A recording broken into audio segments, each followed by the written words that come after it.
jiraachuu hin dandeettan isin kabajaan isin hin taatu laa akkanan jedhamu obboleeyyantii maal jechuudha si galee akka nu jiraan nutti jiraachuu danda'an Oromiyaa keessa daddab inde yazbaabillah alaykum qabsoon wara abaa'um geessulleen qabsoon amma irra jirulleen hundi isaaniitu amaar Oromiyaa keessa buqqifnaa soon ta'in biyyateen irratti abbaa taanadha akkasitti deema kijibdoota namaa fi nama walitti naqina otoo wanta kan beeyin daddab inde yazbaabillah alaykum ቪዲዮ ኮፕሊንግ እያረጋችሁ ህዝብን ለማበጣበጥ እባካችሁ መከራችሁ እባካችሁ በቃ ምንም ዝም ብላችሁ ተቀመጡ ተውት ምንም ውስጥ አትግቡ ሰውን አታበጣብጡ በሰላም ይኖረን ሰው አትግደሉ ከመግደል ምንም አይነት ትርፍ አይገኝም ከማስተቀየት ትርፍ አይገኝም ዛሬ ገዳዮች እኮ ነገ እንሞታለን ነገ ሟቾች እንደሆነን ማሰብ አለብን ዛሬ ገለን ለጊዜያዊ የደነደነ ሁሊናችን ሊደሰት ይችላል ግን የእግር እሳት ነው የሚሆንብን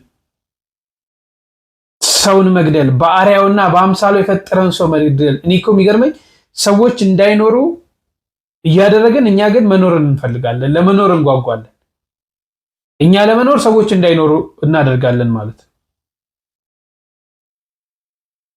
እግዚአብሔር ምሕረቱን ያምጣልን እሱ ይቅርታውን ያምጣልን እንጂ እኔ እንጃ በምን እንደሆነ አላቅ ይሄን መንፈስ ክፉ መንፈስ ነው ላያችን ላይ የሆነ የተጠናወተ ነገር አለ የመገዳደል አባዜ የመጨካከን አባዜ ሰው ይሄንን ምድራዊ ኃይል ሰው ያቋቁማል ብዬ አላስብም እግዚአብሔር እሱ በቃችሁ ብሎ ካላለን በስተቀር ማለት ነው እና ያንዳንዳችን ድርሻ አለን ለሀገራችን ሰላም ድርሻ አለን ምንም ማድረግ ሄደን ምንም ማድረግ ባንችል በያለንበት ሆነን ጸሎት ልንይዝ ሱባኤ ልንይዝ እግዚአብሔርን በድለነዋል ይቅር እንዲለን ወደሱ እንድንጠጋ ነው ያለብን ምክንያቱም እኔና እናንተ በዚህ በሰላሙ ባለንበት ሁኔታ ወደ እግዚአብሔር ከተጠጋ እግዚአብሔርን ይቅርታ ከጠየቅን ሀገራችንን ማስማር እንችላለን እንዲህ እርስ በርስ የሚገዳደለውን መንፈስ እርስ በርስ የሚገዳደለውን ሁሉን እናስቆም እንችላለን ከእግዚአብሔር ቸርነትን ተቀበል ምሕረት ይልክልናል የይቅርታ አባት ነው የምሕረት አባት ነው ያውም ደግሞ ኢትዮጵያ መብራንም የአስራት ሀገርሽ ናት እባክሽ በቃችሁ ወይ ዛሬ እኮ አይደለም ኦሮሞ አማራ እየተባለ የነበረው ዛሬ አይደለም ሙስሊም ኦርቶዶክስ ስንት ሺህ ዓመት አብረን ኖርን እንደ አባቶቻችን እንዲህ አይነት ታሪክ አላወረሱንም አንድም ቦታ ሰምተን አናቀም ኦሮሞው ከአማራው ጋር ተገዳደለ ኦርቶዶክሱ ከሙስሊም ጋር ኦር ከሰንበዲ ጋር ተገዳደለ የሚባል ነገር ዛሬ ነው በእኛ ዘመን ያለው እኔ የሚወለዱ ህፃናት እንኳን ምን አይነት ተስፋ ነው የሚኖራቸው ምን አይነት ክፉ መንፈስ ውስጣቸው በቀል ስሜትን ይዘው እንደሚያድጉ ነው እየተሰማኛል ምክንያቱም ከገዳዩ ማህበረሰብ የሚወለዳል እዚህ ከተገዳዩ ማህበረሰብ የሚወለዳል ምንድነው የሚማር ወዴት ነው ሀገራችን ነገ የምትደርሰው እግዚአብሔር ይቅር ይበለን እሱ በቸርነቱ ያርቅልን ስማት እስቲ ለምንድነው ሴት መላክ የሌለው ለምንድነው ሁሉም መላኮች ወንዶች you know what I mean መላኩ ገብርኤል መላኩ ሚካኤል መላኩ ሩፋኤል መላኩ everybody's መላኩ some one name why is there not መላኳ ሜላት መላኳ መስከረም እንደው በእውነቱ አሁን የዚችን ልጅ ንግግር ሰምተው እኮ እውነት እኮ ነው እኛ ሴቶች ተጨቆን የሚል አይጠፋምና ቆይ ምን አይነት እንደው በጣም እኮ ነው የሚገርመኝ አይ በነገራችን ላይ መላእክት በወንድ ስለሚጠሩ ነው እንጂ ሴትም ወንድም አይደሉም ጾታ የላቸውም ለምሳሌ ቴሌቪዥኑ እንላለን አይደል ወንድ ነው እንዴ ግን ጾታ አለው የለውም ጾታ ሳይኖረው በጾታ የሚጠራል ለምሳሌ ፀሐይ እንላለን አይደል ፀሐይዋ ወጣች እንላለን ፀሐይ ግን ሴት ነች እንዴ ቀሚስ የምትለብስ ምናምን እንዳንቺ ጸጉሯን የምትሰራ ምናምን እንደዚያ ነው የምታስቢው እንደው በጣም እኮ ነው የሚገርመኝ እናንተ እና አሁን ይሄ ምኑ ነው ጥያቄ የሚያስነሳው ምኑ ነው የሚያበሳጭሽ እኔ በነገራችን ላይ እንደዚህ አይነት ሴቶችን አላምናቸውም ይሄ ፌሚኒዝም የምትሉት ነገር አለ አይደል ይሄ በጣም ከባዶች ናቸው እነሱ የሚያራምዱት ሙድ ነውና የሚመስለኝ ፈገግ ነው የሚያሰኙኝ ግን የሚከተላቸው ትውልድ ደግሞ አይጠፋም እውነት ነው ተጨቆን የሚል ስለማይጠፋ ጥንቃቄ ያስፈልጋል ማለት ነው ባል ምንድነው ወገኖቼ ባል ምንድነው የኪችን ዕቃ ነው ምናምን ስትል ነበር አይደል አደገኛ ንግግር ይች ማን ነው የምትሏት ፌሚኒስት የምታራምደው እና ጥንቃቄ ይፈልጋል መጋቢ አዲስ ሸቱ እንደዚህ አሉ ፌሚኒስትነት ማለት አሉ ሚስት መሆን የተሳናቸው ሴቶች ጫጫታ ነው ብለዋልና ጥንቃቄ ይፈልጋል እና የኔ እናት መልአኩ ገብርኤል ይባላል እንጂ በወንድ ጾታ ስለሚጠራ ነው እንጂ ወንድም አይደለም ሴትም አይደለም ምክንያቱም መናፍስት ናቸው አካል የላቸውም። የሚጨበጥ አካል የሚታይ አካል የላቸውም። ስለዚህ ጾታ የላቸውም ማለት ነው። እና ለሌሎቻችሁ ትምህርት ይሆናል ብዬ ነው ይሄን የሰራውላችሁ። ምናልባት ትክክል ናት እንዳትሉ እንዳትሸወዱ ብዬ ነው። ሰላማችሁ ይብዛልኝ። በጣም የሚያስቅ እኮ ነው። አሁን እንግዲህም በፌሚኒዝም ይሁን በምን ይሁን አላውቅም፣ ብቻ ተጨቁነናል ልትል ነው። የሴት መላእክት ለምን ሄደን የምትባል ብሌን የምትባል መልአክ ለምን የለችም? ይሄ ባይዘው የእውቀት ማነስ ችግር ነው እንጂ መላእክት ጾታ የላቸውም። ልክ እንደ ሰው ይራባሉ ይዋለዳሉ አንልም። ለመላእክት ይህንን አንጠቀምም፣ ጸያፍ ነው። ረቂቃን ፍጡራን ናቸው መላእክት ማለት። ልክ እንደ ሰው አይደሉም። እንደ ሰው ስጋና ደም ያላቸው አይደለም። እንደ ሰው ስጋና ደም የሌላቸው መንፈሳዊ ፍጡራን ናቸው መላእክት ማለት። የመራቢያ አካል ጾታ የላቸውም መላእክት ረቂቃን ስለሆኑ ማለት ነው። አያገቡም አይጋቡም ማለት ነው። በዚህ በክርስትና አስተምሮ እንደውም ስንመለከት በማቴዎስ ወንጌል ምዕራፍ 22 ቁጥር 31 ላይ ስትመለከቱ እንደዚህ ይላል፣ ስለ ሙታን መነሳት ግን ከእግዚአብሔር ዘንድ ለእናንተ እንዲህ ተብሎ የተነገረውን አላነበባችሁም? ከላይ ማለት ነው።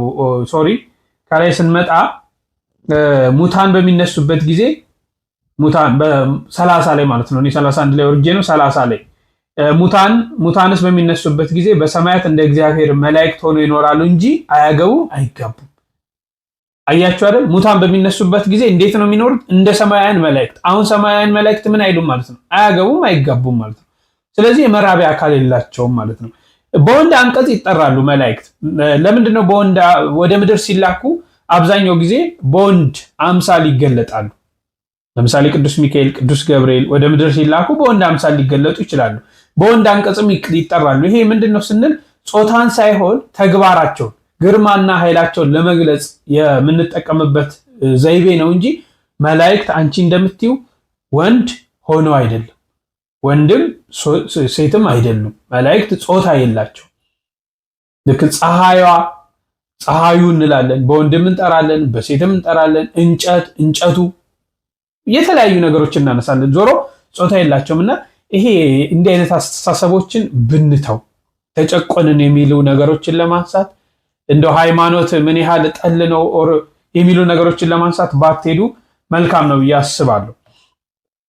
እስቲ ይህን አስተምሮ ስሙት። መለስ ዜናዊ ከሞተ 14 ዓመት ነው አይደል? እድሜ ያጠረ በምን ይመስልሃል? ከቅዱሳን ጋር ሄዶ ታከካ አይደለ? በጣም ምናምን ስኳር ፋብሪካ ምናምን እየተባለ ታውቁት ነው። ከሱ አልፎ ለሀገር የሚተርፍ ጦሳ መጣ። ተው ሲሉት ቢሰማ በጊዜው ጥሩ ነበረ። ለምን ቢባል ሄዶ እዛ ያሳረሰው ስፍራ የስውራን መኖሪያ ነው። ያልገባው ነገር እሱ ነው። ግን አልገባው እኔ ከሳቸው አልበልጥም። ግን ቤተክርስቲያን እንዲህ አይነት አስተምሮ አላት ወይ? ለእናንተ ጥያቄውን ሰጠው። 5 ቀን በኋላ ደግሞ 2019 ዓመተ ምህረት እንገባለን። 2019 ዓመት ሆኖታል ክርስቶስ ከተወለደ። ዓመተ ፍዳ አልቆ ዓመተ ምህረት ከሆነ ምንድን ነው ይሄ ክፋቱ?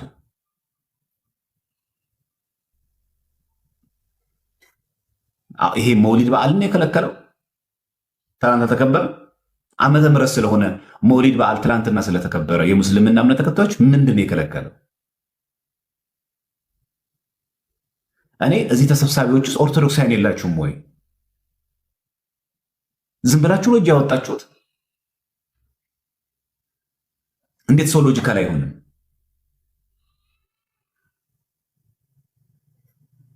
ወይስ ነገሮች እንደዚህ ሲወሰኑ ኢትዮጵያውያን የሉም ኦርቶዶክሳውያን የሉም ወይ? ሞይስ የበለጠ በማለት ስንቀውስ፣ ስንበጣበጥ፣ ስንደባደብ፣ ስንጋጭ የሚፈለጋል ማለት ነው። አሁን በዓመት እንጣላ፣ በዓመተ ምህረት እንጣላ እና ሐሳቡ ራሱ ማቅረቡ ራሱ እንዲወሰን ራሱ ማቅረቡ በራሱ ስንት የምንወያይበት ድረስ እያለ ዘረኝነት ይቁም፣ ብሔርተኝነት ይቁም፣ በየጎጡ ያለው ነገር አሳሰብ ይቁም ብሎ ብዙ ሐሳብ ማቅረብ የተቻለ በዚህ መሄዱ እጅግ በጣም ያሳዝናል። ኤኒሃው የኛ የቤተ ክህነታችንም ቁመና የሚገባ ቁመና ላይ ቢሆን ለዚህ ኢሚዲየት እርምጃዎችና ውሳኔዎችን መስጠት ይገባ ነበረ። ወዲያው ይሄ ነገር ቤተክርስቲያናችን የማትቀበለው መሆኑን የማትሰማ መሆኑን ቤተክርስቲያናችን አትደራደርም ማለት ነው። ሌሎቹ የሂጅራ አቆጣጠር እንደ አንድ አቆጣጠር እንዲወሰድ ሲወሰድ የቤተክርስቲያናችንም እንደ አንድ አቆጣጠር የራሱን ችሎ ለኢትዮጵያ ካበረከተው አንጻር መወሰኑና መደረጉ ምንም ያጣላ አይደለም። እውነት ከፕሮቴስታንት ጋር ያለን ልዩነት ዓመተ ምሕረት መሆኑ፣ እውነት ከእስልምና ላይ ያለን ጊዜ ዓመተ ምሕረት መሆኑ ይሄ ነው ዲቤት የምናደርግበት አላስፈላጊ የሆነ ነገር ነበር ነው። ያው እግዚአብሔር ለሁሉም ልቦና ይስጥ፣ መልካሙን ጊዜ ያምጣ። አሁን ከምንም ጊዜ በላይ አሁን ሁላችንም መጾም መጸለይ የሚገባን ጊዜ ነው። አሁን ማየት የሚገባችሁ ከዚህ ጀርባ ያለው ነገር ምንድን ነው? ከዚህ ጀርባ ያሉ ነገሮች ምንድን ናቸው የሚለው መታየት ነው ያለበት። ስለዚህ አሁን በደንብ አድርገን ሁላችንም በተለይ እዚህ ሚዲያ ላይ ያለን ሰዎች ማሰብ የሚገባ በተለይ ፕሮቴስታንቶችም ጭምር ሌሎች ቤተ እምነቶችም ጭምር ረጋ ብላችሁ ከጥላቻ ተወጥቶ ስለ ሀገራችን ስለ ኢትዮጵያ በጣም በጭንቅ በጾም በጸሎት ሆነን የምናለቅስበት ዘመን መሆኑን አመላካች ነው። የጠላት ወዳጄ ነው የሚለው ቃል ሲመጣ ራስንም ጭምር ነው ያጠፋው። ይህ በጣም መታወቅ አለበት። የኢትዮጵያ ኦርቶዶክስ ተዋሕዶ ቤተክርስቲያን ጠፍታ ፕሮቴስታንትም አይኖርም፣ እስልምናም አይኖርም። ሀገር በተመሳሳይ ሃይማኖትና በተመሳሳይ ጎሳ ብሔር አይደለም ጎሳ አትቆምም። ጎረቤታችን ሶማሌን ማየት ነው። ሞቃዲሾ ይኸው ተመልከቱ። ሞቃዲሾ ሶማሌላንድ ከኛ ጋር ጎረቤት የሆነችው ሀገር በሃይማኖት አንድ ናቸው። ድፍን ሙስሊም ነው። ብሔር አይደሉም፣ ጎሳ ናቸው። አንድ ጎሳ አንድ ሃይማኖት ሙስሊም ሆኖ እስቲል ነው ሞቃዲሾ ግን ሰላም የለም። እስቲል ነው ሞቃዲሾ ላይ ቦምብ ይፈነዳል። እስቲል ነው ሰላት ሰግደው በሰላም እንኳን ሙስሊሞች አይመለሱም። ቦምብ ይለቀቅባቸዋል፣ ይሞታሉ። በተመሳሳይ ሃይማኖትና አንድ ሃይማኖት ወጥቶ ነው አንድ ጎሳ ብሔርም አይደለም አንድ ጎሳ ሆኖ ሀገር ቢቆም ኖሮ ጎረቤታችን ሶማሌ ትቆም ነበር። ጎረቤታችን ሶማሌ እኮ አውሮፓ አይደለች፣ ምስራቅ አፍሪካ ናት፣ አሜሪካ አይደለችም።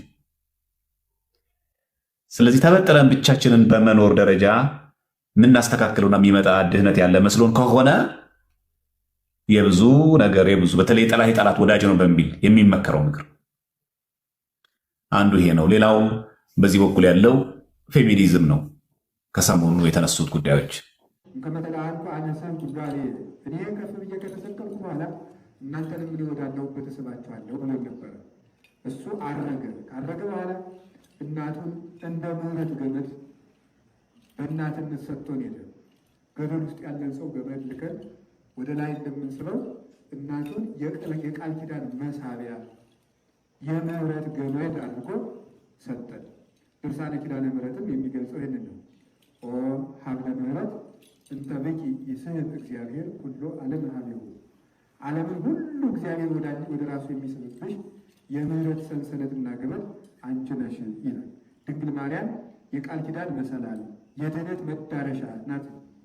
ድህነታችንና ፈውሳችን መንጽሔ ቀዳሴያችን እሱ ክርስቶስ ነው። ወደ እሱ ስባ ግን የምታደርሰን እናታችን ድንግል ማርያም ናት። በዚህ ዓለም እንደ ሰው 64 ዓመት ኖራለች። 33 ዓመት ከልጇ ጋር፣ 15 ዓመት ከዮሐንስ ጋር፣ 3 ዓመት በእናት አባቷ ቤት፣ 12 ዓመት በቤተ መቅደስ ኖራለች። እነዚህ ሲደመሩ 64 ዓመት ይባላሉ። ስለዚህ ድንግል ማርያም በዚህ ዓመት 64 ዓመት ኖራለች። 64 ዓመቷ ሁሉ መልካም ናቸው፣ ፍሬያማ ናቸው። በእውነቱ በ64 ዓመቷ ዓለምን ጠቅመዋለች። እንደሷ ያለ ጠቃሚ ሰው ተፈጥሮ ያውቅም። እሷም ብቻ ናት። እሷን የሚያህል ሰው ዓለምን የጠቀመ ሰው የለም። ለተራቆተው ዓለም ልብስን የወለደችልን፣ ለተራበው ዓለም የሕይወት እንጀራን የወለደችልን፣ ለታመመው ዓለም መድኃኒትን የወለደችልን፣ ለተጠማው ዓለም የሕይወት ውሃን ያፈለቀችልን ድንግል ማርያምን መስሎ አክሎ ዓለምን የጠቀመ ፍጡር የለም። የምናከብራት ለዚህ ነው። ዕድሜዎቿ ሁሉ ለእኛ በረከቶቻችን ናቸው። በዚህ ዓለም የተመላለሰችባቸው ዕድሜዎቿ ሁሉ ከዚህ በኋላ ሰው መሆኗ እንዲታወቅ ቤዛ እሷ ባትሞት ኖሮ ምታት ናት፣ ሰው አይደለችም እንል ነበር። ምታት ከሆነች ደግሞ ድነታችን ከንቱ ይሆናል፣ ክርስቶስ ሰው መሆኑ ከንቱ ይሆናል። ስለዚህ ከድንግል ማርያም ከእመቤታችን ሥጋ እንደነሳ ማስረጃው እሷ እንደ ሰው መድከሟ እንደ ሰው መሞቷል። ሰው ናት፣ ፍጡር ናት። የአዳም ልጅ ናት። ደግሞም ክርስቶስን በኩር ማድረግ አለባት። ክርስቶስ በኩር ያልሆነ ሰው ዘላለም ሕይወትን አያገኝም።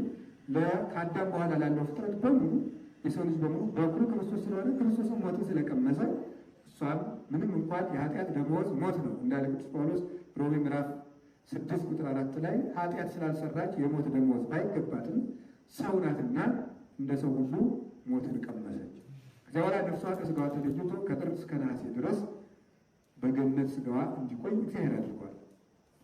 አባቶቻችን ቅዱሳን ሐዋርያት ጾመው በትውፊት እንደተጻፈልን ጾመው ጸልየው